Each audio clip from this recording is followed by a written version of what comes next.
Bayangkan tahun 2012 di Tiongkok, seorang pemuda bernama Jiang Yiming punya mimpi yang besar. Ia percaya bahwa teknologi, terutama kecerdasan buatan, bisa mengubah cara orang mengonsumsi informasi dan hiburan. Passion itulah yang membuatnya mendirikan perusahaan bernama ByteDance. Dari sinilah perjalanan TikTok dimulai.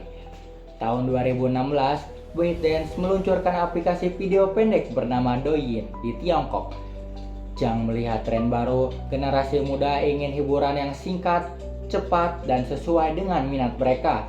Ia tahu orang tidak selalu punya waktu menonton video panjang, tapi mereka selalu mencari hiburan dalam hitungan detik. Dari sinilah lahir TikTok untuk pasar internasional.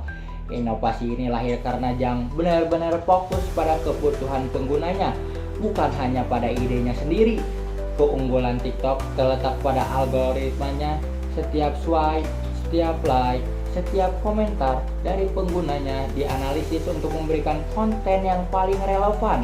Hasilnya luar biasa. Pengguna merasa seakan-akan TikTok mengenal mereka secara pribadi.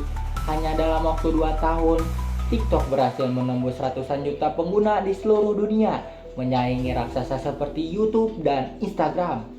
Namun, perjalanannya itu tidak selalu mulus. Sebelum sukses dengan TikTok, ByteDance pernah meluncurkan beberapa produk lain seperti Flipchat yang gagal menyaingi WeChat. Bahkan saat TikTok mulai booming, mereka menghadapi masalah besar. India, salah satu pasar terbesar mereka, memutuskan untuk memblokir TikTok. Di Amerika Serikat, TikTok juga menghadapi ancaman larangan berkali-kali.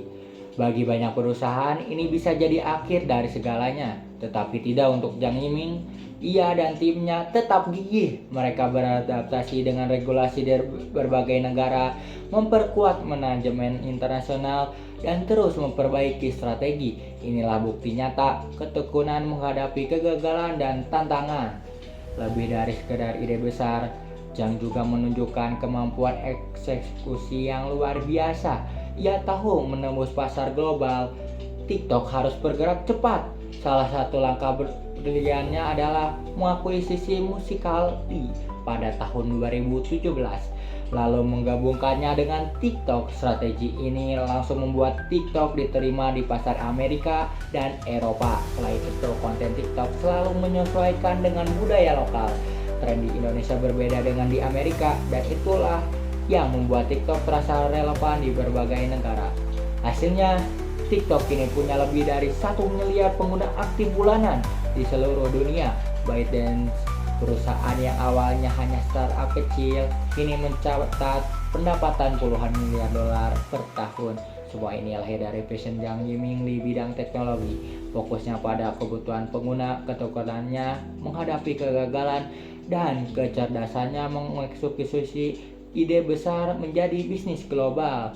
Perjalanan Jiang Yiming mengajarkan kita satu hal penting: seorang entrepreneur sukses bukan hanya punya ide, tapi juga berani mengambil resiko, belajar dari kegagalan, dan tahu cara mewujudkan visi besar menjadi kenyataan.